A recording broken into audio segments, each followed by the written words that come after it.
One of the first measures was designed to get people working again. The Civil Works Administration gave the unemployed jobs in building and repairing roads and parks, among other useful services. The Civilian Conservation Corps was established around the same time. The CCC employed over 2 million men who worked to restore forests and build new parks.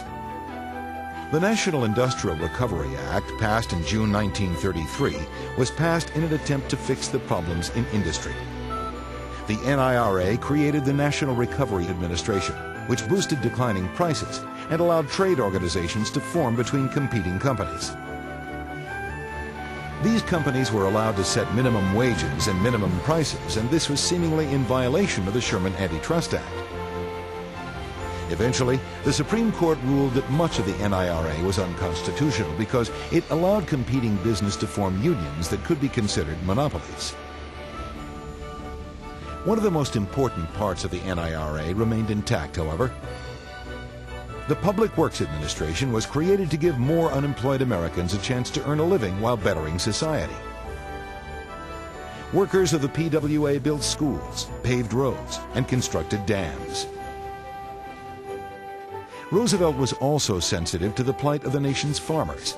Low prices and years of drought had all but ruined the farming industry, and FDR used his first 100 days in office to give farmers the support they so desperately needed. The Farm Security Administration lent money to farmers and sharecroppers to help them buy their own land. The Federal Surplus Relief Corporation worked to reduce the surplus in produce, helping to raise prices for agricultural products. The Tennessee Valley Authority was created under the provision of the Rural Electrification Act. The TVA put people to work building dams on the Tennessee River. A hydroelectric plant generated electrical power from the water in the lakes. And a large part of rural America received electricity for the first time. The electricity greatly improved life for many farmers. And the lakes also served as popular recreation spots for fishermen, swimmers, and picnickers.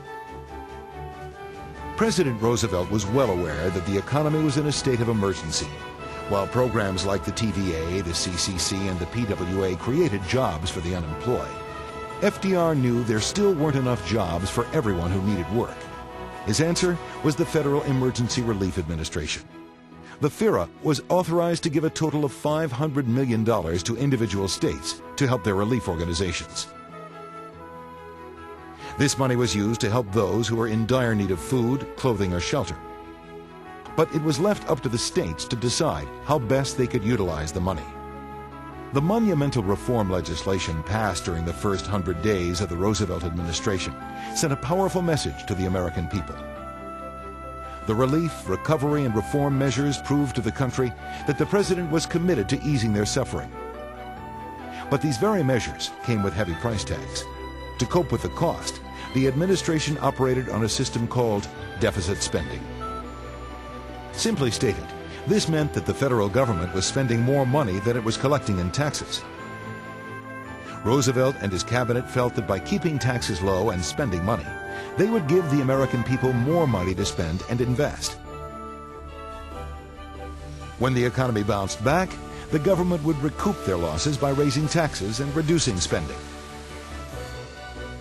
Roosevelt's 100 days did much to boost the spirits of the American people, but in terms of the economy, only a slight improvement was achieved. Millions of Americans were still unemployed, and drought was still plaguing the farmers in the plains. FDR saw that there was much left to be done, and in 1935 he began a second wave of New Deal legislation.